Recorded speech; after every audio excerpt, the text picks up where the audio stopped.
Nos congregamos en esta hora santa en el templo parroquial. Celebramos la Eucaristía del martes, que ya es la víspera del miércoles de ceniza, en la sexta semana del tiempo ordinario.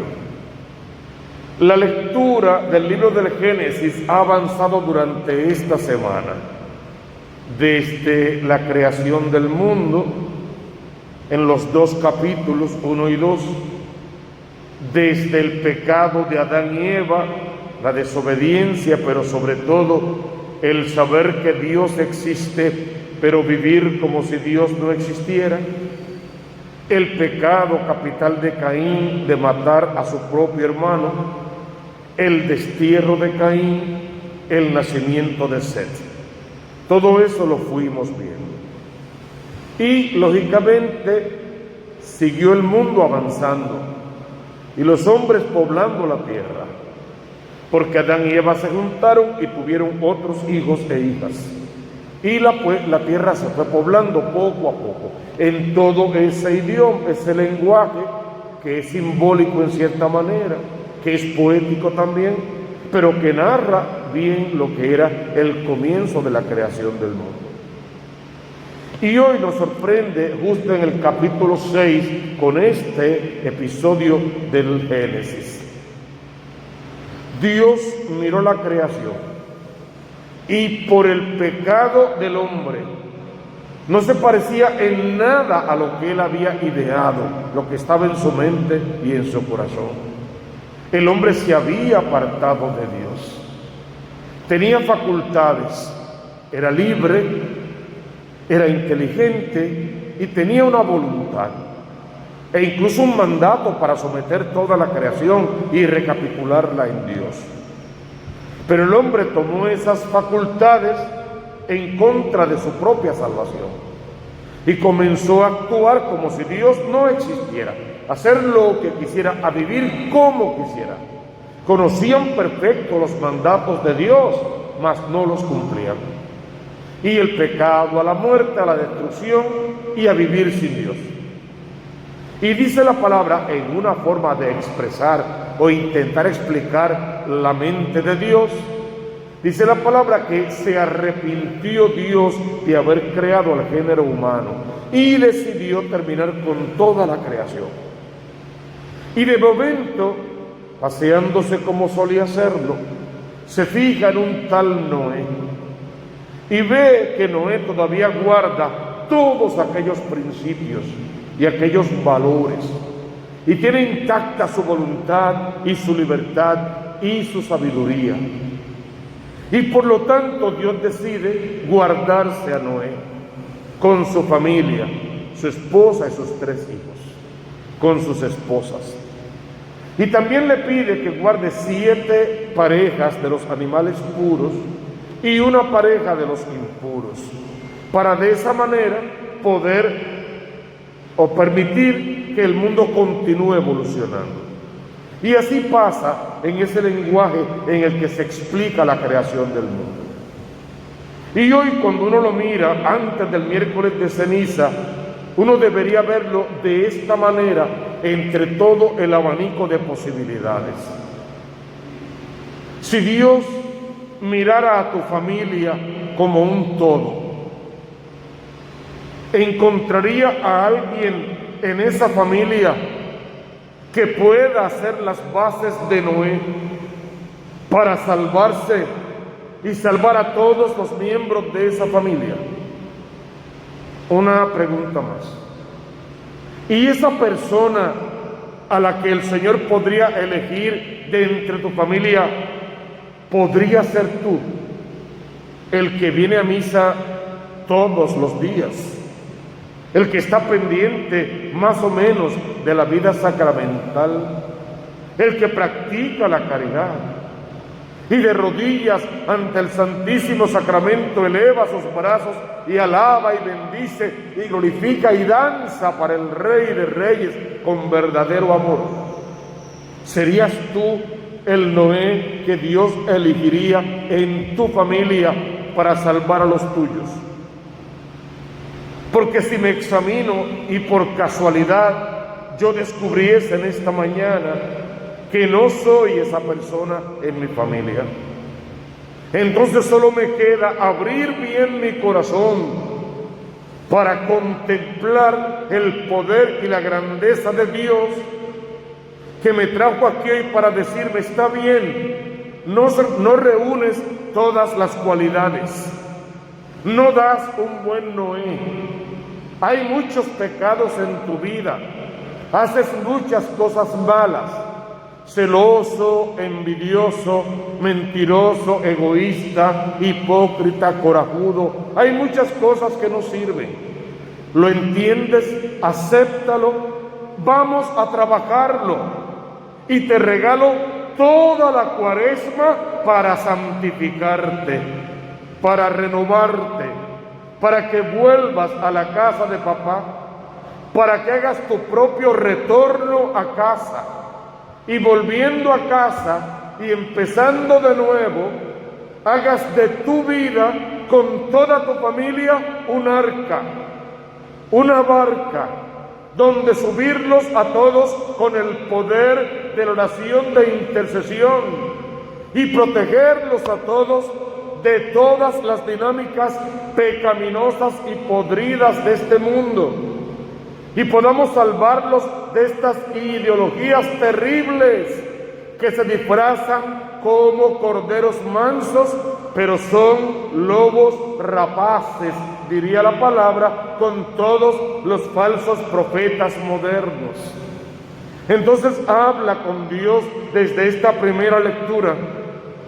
Y si ayer decíamos: Señor, saca de dentro mío todo lo que se parezca a Caín, hoy tenemos que decir: Señor, busca dentro de mí todo lo que se parece a Noé. Dame esas herramientas, y las que me faltan, Señor, hazlas llover sobre mí como lluvia de bendiciones, para que yo pueda levantarme de mi pecado, de mi pereza, de mi dejadez, de mi haberme acostumbrado a pecar, de haberme acostumbrado a este carácter agresivo, a esta lengua hiriente y a estos sentimientos y pensamientos de superioridad que son la causa en muchas instancias de las divisiones y los problemas en mi casa.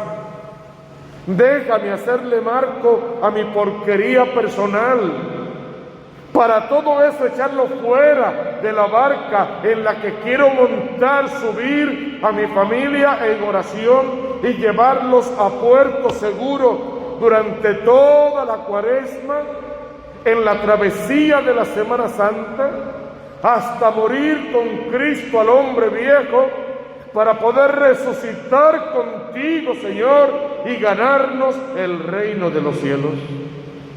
Dios te ama tanto que tiene ante ti toda una cuarentena de oración, de sacrificio, de caridad, para que te renueves, para que empieces de nuevo, para que literalmente te levantes del pecado y la miseria y vengas a vivir como verdadero hijo de Dios. El evangelio que hemos visto hoy, que es hermoso también según San Marcos, es Jesús diciendo lo mismo, pero en otros términos, y dejándote ver de quién tienes que agarrarte si quieres que la primera lectura, como la vimos hoy, se haga realidad en tu historia. Iban en la barca. De momento se dan cuenta de que no tienen pan suficiente. De hecho, dice que solo tenían un pan en la barca, uno, y eso es importante. Y de momento que Jesús, en su enseñanza del día, les dice: miren, tengan cuidado, estén atentos, no se mezclen con la levadura de los fariseos, ni con la de Herodes. Y cuando Jesús dice eso, ellos lo asocian con que solo tienen un pan. y dicen en su corazón: ya nos está regañando porque no trajimos pan. Y Jesús les deja ver que la lectura de la palabra de Dios no se hace de forma literal, porque Dios, por lo general, Jesús no habla de cosas de este mundo, utiliza los términos del mundo y la realidad de cada día para hablar del cielo y de las cosas espirituales.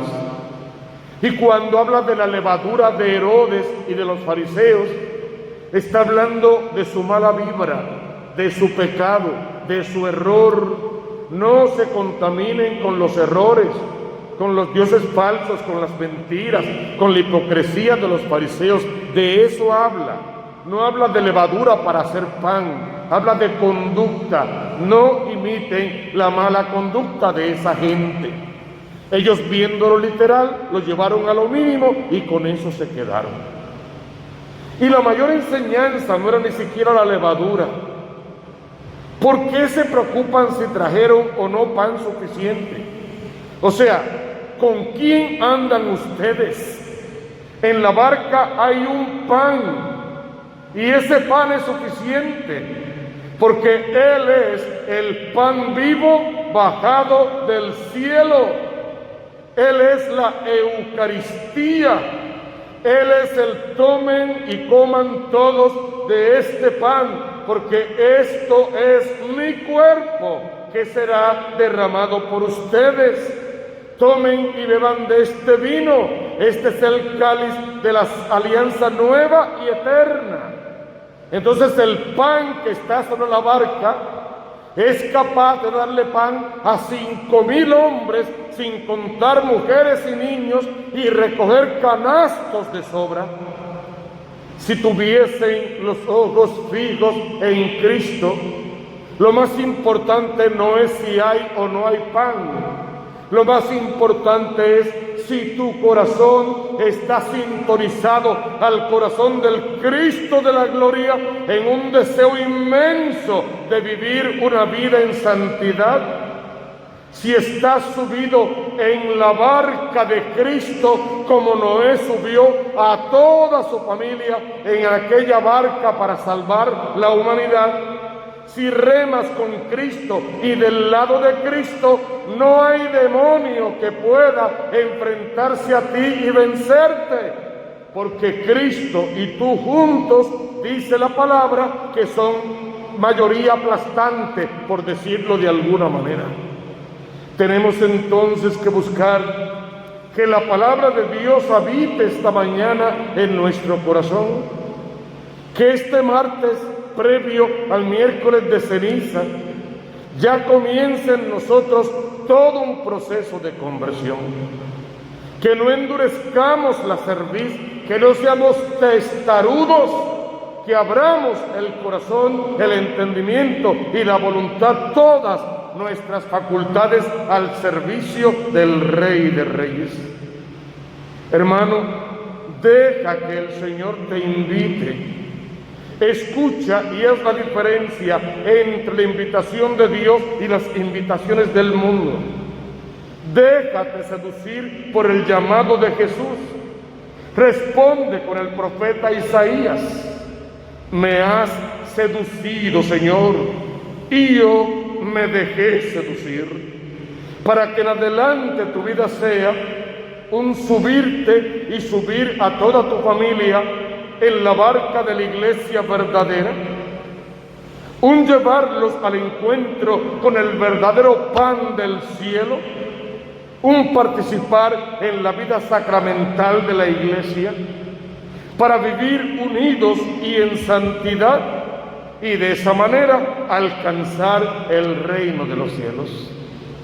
Que la palabra de Dios permee tu vida en esta mañana santa. Que el Espíritu Santo de Dios que fundó la iglesia venga a vivir en tu corazón. Que María Santísima también te tome de su mano y te lleve a la presencia de su Hijo. Que todo lo que respira alabe al Señor, y que tu vida misma sea una alabanza perenne al Rey de Reyes al Dios de dioses y al Señor del señorío. Recibe en esta hora el abrazo del Espíritu Santo de Dios en tu vida y sal de aquí a compartir ese abrazo espiritual con todos los demás. No olvides, si Dios está contigo y Él contigo está, ¿quién podrá estar de tu parte?